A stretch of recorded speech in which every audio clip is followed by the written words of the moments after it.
கதிரியக்க மற்றும் அணுசக்தி அவசர நிலைகள் குறித்த பயிற்சி தொகுதிக்கு உங்களை வரவேற்கிறோம்.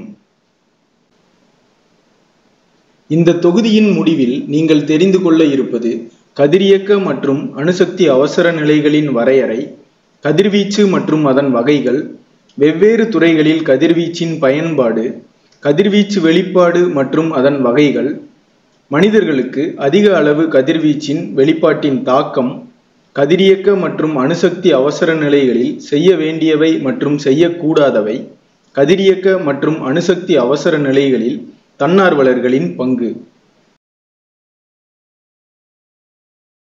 அடுத்தபடியாக கதிரியக்க அவசர நிலைகள் என்றால் என்ன என்பதை புரிந்து கொள்வதன் மூலம் தொடங்குவோம். கதிரியக்க அவசர நிலைகள் என்பது அயனியாக்கும் கதிர்வீச்சின் வெளியீடு ஆகும். எதிர்பாராத அபாயகரமான சூழ்நிலையானது கதிரியக்க வெளிப்பாடு அல்லது மாசுபாட்டை குறிக்கிறது. வெளியிடப்படும் கதிர்வீச்சுகள் ஆல்பா துகள்கள், பீட்டா துகள்கள், நியூட்ரான்கள், காமா கதிர்கள் மற்றும் எக்ஸ் கதிர்கள் போன்ற பல்வேறு வகைகளாக இருக்கலாம். அணுசக்தி நிலையங்கள், மருத்துவமனைகள், தொழிற்சாலைகள், விவசாயம் மற்றும் ஆராய்ச்சி நிறுவனங்கள் உட்பட பல்வேறு அமைப்புகளில் கதிரியக்க அவசர நிலைகள் ஏற்படலாம். கதிரியக்கம் அல்லது அணுக்கரு பொருட்களை கொண்டு செல்லும் போது கதிரியக்க அவசர நிலைகள் ஏற்படலாம். இது தொழிலாளர்கள், பொதுமக்கள் மற்றும் சுற்றுச்சூழலின் பாதுகாப்பு மற்றும் ஆரோக்கியத்திற்கு ஆபத்தை ஏற்படுத்தும். அவற்றின் தாக்கத்தை குறைப்பதற்கும் தீங்கை தடுப்பதற்கும் உடனடி எதிர்வினை மற்றும் கட்டுப்பாட்டு நடவடிக்கைகள் தேவைப்படலாம். அடுத்தபடியாக அணுசக்தி அவசர நிலைகள் பற்றி அறிந்து கொள்வோம். விபத்து அல்லது வேண்டுமென்றே தீங்கு விளைவிக்கும் கதிரியக்க பொருட்கள் வெளியிடப்பட்டால் அணுசக்தி அவசர நிலை அறிவிக்கப்படலாம். இந்த கதிரியக்க பொருட்களின் கதிர்வீச்சின் வெளிப்பாடு உடல்நல அபாயங்களை ஏற்படுத்தும். பேரழிவை ஏற்படுத்திய ஹிரோஷிமா மற்றும் நாகசாகி மீதான அணு ஆயுத தாக்குதல்களின் நினைவுகளும், அமெரிக்காவின் 3 மைல் தீவு, முன்னாள் சோவியத் ஒன்றியத்தின் செர்னோபில் மற்றும் ஜப்பானின் ஃபுகுஷிமா டாய்ச்சி அணுமின் நிலைய விபத்து போன்ற விபத்துகளை பற்றி நாம் அனைவரும் கேள்விப்பட்ட விதம் உண்மையில் மக்களின் மனநிலையை மாற்றியுள்ளது. அணுசக்தி அவசர நிலை பற்றி சிந்தியுங்கள். அந்த நிகழ்வுகளை மறப்பது கடினம். பலர் அணுசக்தி அவசர நிலைகளை இந்த வரலாற்று நிகழ்வுடன் மட்டுமே தொடர்புபடுத்த முனைகின்றனர். இருப்பினும் சிறிய அளவிலான அணு மற்றும் கதிரியக்க அவசர நிலைகளுக்கும் நாம் தயாராக இருக்க வேண்டும் என்பதை நினைவில் கொள்வது அவசியம். கதிர்வீச்சு மற்றும் அதன் தாக்கம் பற்றி மேலும் அறிந்து கொள்வோம். கதிர்வீச்சு என்பது இயக்கத்தில் உள்ள ஆற்றல். கதிரியக்கத்தின் எளிய மற்றும் நன்கு அறியப்பட்ட உதாரணம் சூரியனிலிருந்து அல்லது தீயில் உள்ள ஒரு பொருளிலிருந்து வரும் ஒளி ஆகும். இந்த ஒளியின் தீவிரம் அதிகமாக இருக்கும்போது, உதாரணமாக கோடை காலத்தில், அது தீங்கு விளைவிக்கும் சாத்தியம் உள்ளது என்பதை நாம் அனைவரும் அறிவோம். அது ஒரு குறிப்பிட்ட வரம்பை விட குறைவாக இருக்கும்போது அது சாதாரணமானது மற்றும் பாதிப்பில்லாதது. ஆனால் குளிர்காலத்தில் சூரியனிலிருந்து வரும் ஒளியின் தீவிரம் அல்லது கதிர்வீச்சின் தீவிரம் குறைவதால் அதிலிருந்து வெளிப்படும் கதிர்வீச்சை பயன்படுத்தி நம்மை வெப்பப்படுத்த நெருப்பை பயன்படுத்துகிறோம். எனவே கதிர்வீச்சு என்பது ஒரு மருந்தை போன்றது. சரியான அளவில் எடுத்துக்கொள்ளும் போது அதனால் ஏற்படும் தீங்கை விட அதிக நன்மை கிடைக்கும். அதே சமயம் அதிகப்படியான அளவு மரணத்தை கூட ஏற்படுத்தலாம்.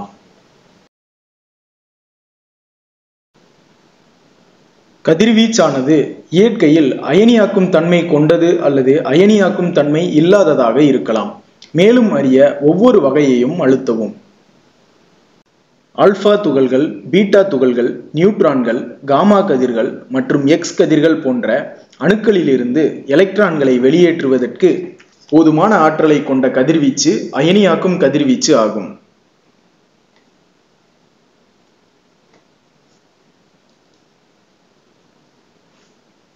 அயனியாக்கம் இல்லாத கதிர்வீச்சு என்பது ஒரு அணுவிலிருந்து எலக்ட்ரானை அகற்ற போதுமான ஆற்றல் இல்லாத கதிர்வீச்சு ஆகும். எடுத்துக்காட்டாக மின் இணைப்புகள், ரேடியோ மற்றும் தொலைக்காட்சி அலைகள், செல்போன்கள், நுண்ணலைகள், அகச்சிவப்பு சாதனங்கள், புலப்படும் ஒளி மற்றும் பலவற்றிலிருந்து வரும் கதிர்வீச்சு போன்றவை. அடுத்ததாக பல்வேறு துறைகளில் கதிர்வீச்சின் பயன்பாடுகளை பற்றி அறிந்து கொள்வோம். கதிர்வீச்சு பல்வேறு துறைகளில் பயன்படுத்தப்படுகிறது. உதாரணமாக உடல்நல பராமரிப்பில் கதிர்வீச்சு நோய் கண்டறிதல் மற்றும் சிகிச்சைக்கு பயன்படுத்தப்படுகிறது. உணவு பதப்படுத்துதல், ரேடியோகிராஃபி மற்றும் அளவீடுகள் ஆகியவற்றிற்கு தொழில்துறையில் கதிர்வீச்சு பயன்படுத்தப்படுகிறது. ஆராய்ச்சி துறையில் கதிர்வீச்சு மாதிரிகள், அளவு திருத்த மூலங்கள் மற்றும் ட்ரேசர்களை கண்டறிய கதிர்வீச்சு பயன்படுத்தப்படுகிறது. கூடுதலாக விவசாயத்துறையில் ரேசர் ஆய்வுகளுக்கு கதிர்வீச்சு பயன்படுத்தப்படுகிறது. அடுத்தபடியாக கதிர்வீச்சு வெளிப்பாட்டின் முறைகளை பற்றி அறிந்து கொள்வோம்.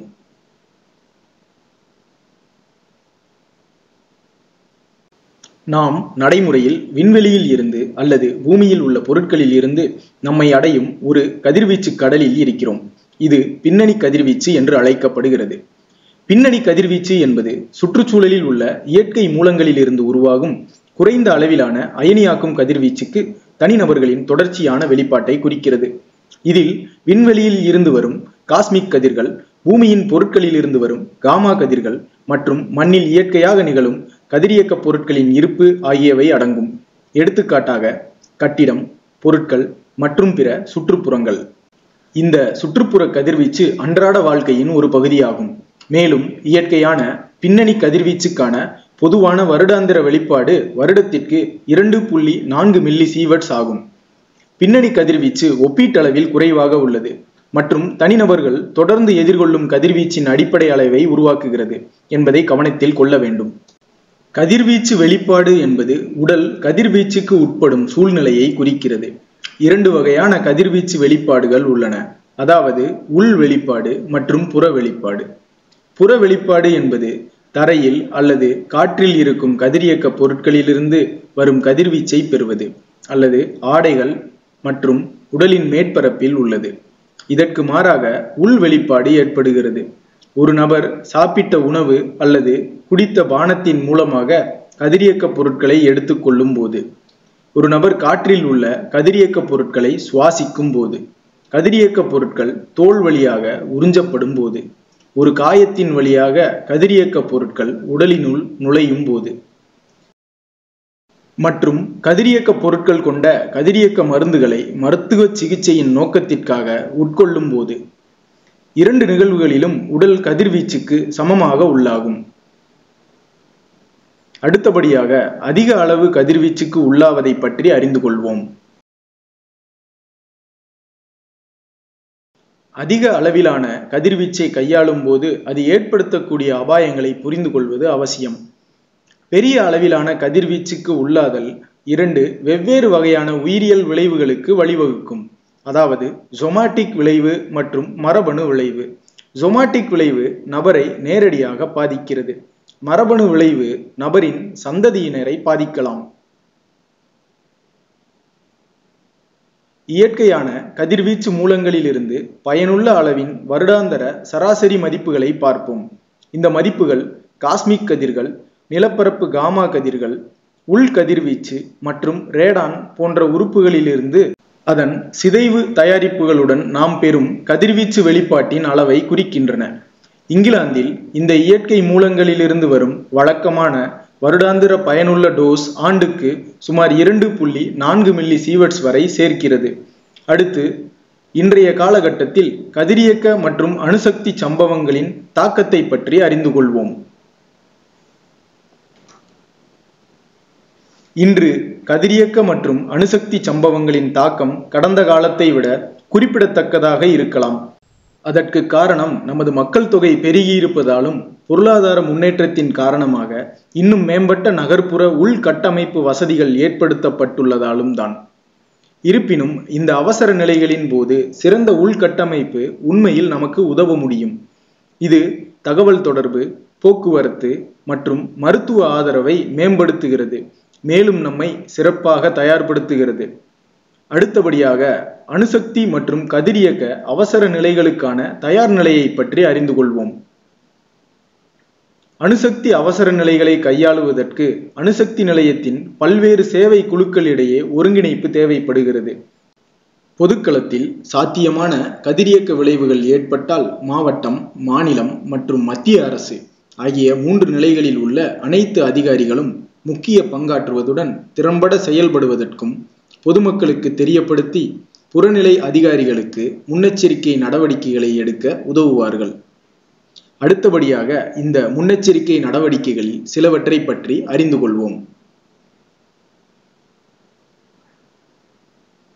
கதிரியக்க மற்றும் அணுசக்தி அவசர நிலையின் போது நீங்கள் செய்ய வேண்டியது: வீட்டிற்குள் சென்று உள்ளே இருங்கள். கதிர்வீச்சுக்கு ஆளாகாமல் இருக்க கதவுகள் மற்றும் ஜன்னல்களை மூடுங்கள். உணவு, தண்ணீர் அனைத்தையும் மூடி வைத்து மூடிய பொருட்களை மட்டும் உட்கொள்ளுங்கள். வானொலி அல்லது தொலைக்காட்சியை இயக்கி உங்கள் உள்ளூர் அதிகார சபையின் பொது அறிவிப்புகளை பார்க்கவும். திறந்த பகுதியில் உங்கள் முகத்தையும் உடலையும் ஈரமான கைக்குட்டை, துண்டு, வேஷ்டி அல்லது புடவையால் மூடவும். வீட்டிற்கு திரும்பியவுடன் ஆடைகளை மாற்றவும் அல்லது அகற்றவும். உடலை முழுமையாக கழுவி புதிய ஆடைகளை பயன்படுத்தவும். உள்ளூர் அதிகாரிகளுக்கு முழு ஒத்துழைப்பை வழங்குங்கள் மற்றும் மருந்துகளை உட்கொள்வது, வெளியேற்றம் போன்றவற்றிற்கு அவர்களின் அறிவுறுத்தல்களை முழுமையாக கடைபிடிக்கவும்.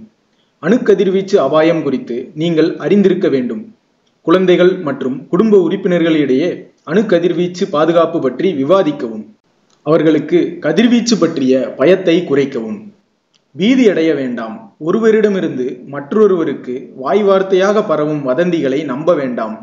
கதிர்வீச்சுக்கு உள்ளாவதை தடுக்க வெளியில் தங்கவோ அல்லது செல்லவோ வேண்டாம். முடிந்தவரை திறந்தவெளி கிணறு, குளங்களில் இருந்து வரும் தண்ணீரை தவிர்க்கவும். திறந்தவெளி பயிர்கள் மற்றும் காய்கறிகள், உணவு மற்றும் பால் போன்றவற்றை பயன்படுத்த வேண்டாம். உங்களுக்காக மற்றும் உங்கள் சொத்துக்களின் பாதுகாப்பை உறுதி செய்ய தங்களால் இயன்றதை செய்யும் மாவட்ட அல்லது சிவில் பாதுகாப்பு அதிகாரிகளின் எந்த அறிவுறுத்தலையும் கடைபிடியுங்கள். அணுசக்தி துறையின் முன்னேற்ற முயற்சிகளை பார்ப்போம். அணுசக்தி துறை மற்றும் அதன் அமைப்பு நிறுவனங்கள் அணு அறிவியல், தொழில்நுட்பம் மற்றும் கண்டுபிடிப்புகளை முன்னேற்றுவதில் முக்கிய பங்கு வகிக்கின்றன. மின் உற்பத்தி, ஆராய்ச்சி மேம்பாடு, பாதுகாப்பு, சுற்றுச்சூழல் பாதுகாப்பு, சர்வதேச ஒத்துழைப்பு மற்றும் சமூக பயன்பாடுகள் ஆகியவற்றை உள்ளடக்கிய அணு அறிவியல் மற்றும் தொழில்நுட்பம் தொடர்பான செயல்பாடுகளின் முழு அமைப்பிற்கும் DAE எனப்படும் இந்திய அணுசக்தி துறை பொறுப்பாகும். விவசாயம், சுகாதாரம் மற்றும் தொழில்துறை பயன்பாடுகள் போன்ற பல்வேறு முனைகளில் சிக்கலை தீர்ப்பதற்கான ஒரு கருவியாக கதிர்வீச்சை பயன்படுத்துவதை நோக்கி DAE செயல்படுகிறது. அமைதியான மற்றும் நன்மையான நோக்கங்களுக்காக அணுசக்தி மற்றும் கதிர்வீச்சை பாதுகாப்பாக பயன்படுத்துவது பற்றிய பொதுமக்களின் கருத்தை மேம்படுத்த சரியான தகவலை பொதுமக்களுக்கு தெரிவிக்க வேண்டியது அவசியம். அணுசக்தி துறையானது அச்சு மற்றும் மின்னணு ஊடகங்களில் ஏற்கனவே அத்தகைய செயலில் உள்ள திட்டத்தை கொண்டுள்ளது. இப்போது அணுசக்தி ஒழுங்குமுறை வாரியத்தின் பங்கு பற்றி மேலும் அறிந்து கொள்வோம். இந்த நாட்டில் அணுசக்தி மற்றும் கதிர்வீச்சு பயன்பாடுகளை பாதுகாப்பாக பயன்படுத்துவதில் அணுசக்தி ஒழுங்குமுறை வாரியத்தின் பங்கு பற்றிய விழிப்புணர்வை ஏற்படுத்த பொது விழிப்புணர்வு நிகழ்ச்சியை நடத்தவும் மற்றவர்களால் ஏற்பாடு செய்யப்படும் நிகழ்ச்சிகளில் பங்கேற்கவும் முடிவு செய்துள்ளது. மனிதர்களுக்கும் சுற்றுச்சூழலுக்கும் தீங்கு விளைவிக்காமல் அணுசக்தி மற்றும் கதிர்வீச்சை எவ்வாறு பாதுகாப்பாக பயன்படுத்துவது என்பது குறித்த தகவல்களை தேடும் பார்வையாளர்களுக்கு அதன் இணையதளத்தில் ஒரு அறிவுத்தளத்தை வழங்கவும் முடிவு செய்துள்ளது. அடுத்தபடியாக கதிரியக்க மற்றும் அணுசக்தி அவசர சூழ்நிலைகளின் போது தன்னார்வலர்களின் பங்கை பற்றி அறிந்து கொள்வோம்.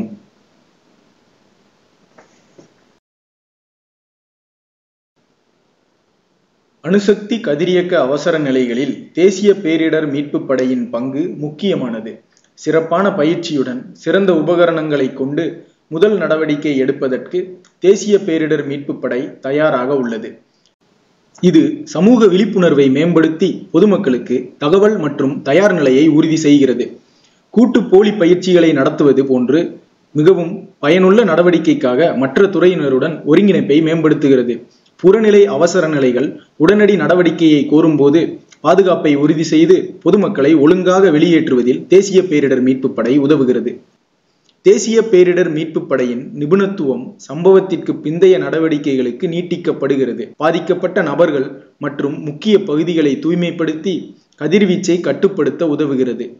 எதிர்பாராத சூழ்நிலைகளில் DAE மற்றும் DRDO எனப்படும் பாதுகாப்பு ஆராய்ச்சி மற்றும் வளர்ச்சி நிபுணர்களுடன் ஒத்துழைத்து விரைவான மற்றும் விரிவான நடவடிக்கையுடன் வளங்களை சேகரிப்பது போன்ற நிபுணத்துவம் வாய்ந்த பணிகளை செயல்படுத்துகிறது. இந்த கூட்டு முயற்சியானது பொது பாதுகாப்புக்காக அணு மற்றும் கதிரியக்க அவசர நிலைகளின் தாக்கத்தை குறைப்பதில் தேசிய பேரிடர் மீட்பு படையின் முக்கிய பங்கை அடிக்கோடிட்டு காட்டுகிறது. கதிரியக்க மற்றும் அணுசக்தி அவசர காலங்களில் தன்னார்வலர்கள் பல வழிகளில் உதவ முடியும். தன்னார்வலர்கள் மக்களுக்கு எச்சரிக்கையை பரப்ப உதவலாம். அவர்கள் பாதுகாப்பான இடங்களுக்கு மக்களை வெளியேற்ற உதவ முடியும். சரியான நடைமுறைகள் மற்றும் பாதிக்கப்பட்டவர்களின் பாதுகாப்பிற்காக தன்னார்வலர்கள் அதிகாரிகளுடன் ஒத்துழைக்கலாம். தன்னார்வலர்கள் மிகவும் எச்சரிக்கையாக இருக்க வேண்டும். ஏதேனும் அசாதாரணமான சந்தேகத்திற்குரிய விஷயங்களை அல்லது செயல்பாட்டை கவனிக்க வேண்டும். மேலும் அதிகாரிகளின் கவனத்திற்கு கொண்டு செல்ல வேண்டும். தன்னார்வலர்கள் அசுத்தமான உணவு, நிலம், நீர் மற்றும் வான்வழி பரவுதலை எடுத்துரைப்பதன் மூலம் சமூகத்தில் விழிப்புணர்வை ஏற்படுத்தலாம். இத்துடன் இந்த தொகுதியின் முடிவுக்கு வந்துள்ளோம். தொகுதியில் விவாதிக்கப்பட்ட முக்கிய விஷயங்களை நினைவு கூர்வோம்.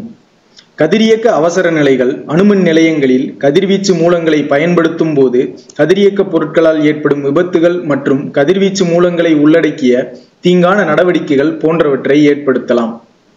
பின்னணி கதிர்வீச்சு என்பது சுற்றுச்சூழலில் உள்ள இயற்கை மூலங்களில் இருந்து உருவாகும் குறைந்த அளவிலான அயனியாக்கும் கதிர்வீச்சுக்கு தனிநபர்களின் தொடர்ச்சியான வெளிப்பாட்டை குறிக்கிறது. கதிர்வீச்சு வெளிப்பாடு என்பது உடல் கதிர்வீச்சுக்கு உள்ளாகும் சூழ்நிலையை குறிக்கிறது. பெரிய அளவிலான கதிர்வீச்சுக்கு உள்ளாவது உடலியல் மற்றும் மரபணு விளைவுகளை ஏற்படுத்தும். இயற்கையான பின்புல கதிர்வீச்சின் ஆண்டு வெளிப்பாடு வருடத்திற்கு சுமார் 2.4 மில்லி சீவர்ட்ஸ் ஆகும். அணுசக்தி மற்றும் கதிரியக்க அவசர நிலைகளுக்கான தயார் நிலை என்பது பல்வேறு சேவை குழுக்கள் மற்றும் மாவட்ட, மாநில, மத்திய அரசு நிலைகளில் உள்ள அதிகாரிகளிடையே ஒருங்கிணைப்பை உள்ளடக்கியது. அணுக்கதிர்வீச்சு பாதுகாப்பு குறித்த கல்வியானது பயத்தை குறைக்கவும் குடும்பங்கள் மற்றும் குழந்தைகளிடையே தயார் நிலையை மேம்படுத்தவும் ஊக்குவிக்கிறது. இப்போது தலைப்பை பற்றிய உங்கள் புரிதலை சரிபார்க்க வேண்டிய நேரம். இது ஒரு மதிப்பீட்டு பயிற்சி. அனைத்து வினாக்களும் சம மதிப்பெண் கொண்டவை. தேர்வில் தேர்ச்சி பெற குறைந்தபட்சம் 60% மதிப்பெண் பெற்றிருக்க வேண்டும். கேள்விகளை கவனமாக படித்து பொருத்தமான பதிலை தேர்ந்தெடுக்கவும்.